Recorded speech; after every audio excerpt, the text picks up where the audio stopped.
Di wilayah Sumatera Utara.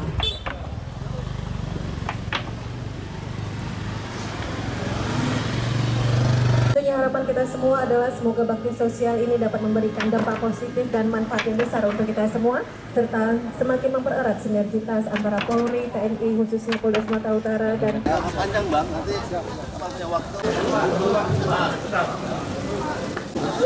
Udah ngomong jangan saya. Menjelang bulan Ramadan, yaitu bakti sosial. Jumlahnya kurang lebih 12.000 sekian yang berlangsung di seluruh wilayah Sumatera Utara, baik di Polda, Polres, bahkan di Polsek.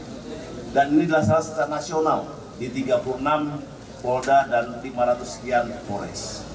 Ini adalah kerjasama kolaborasi kami, unsur kepolisian, TNI, kemudian Pemda, Ketua DPRD dan Kejati untuk bersama-sama menjaga stabilitas keamanan ke depan menjelang bulan suci Ramadan.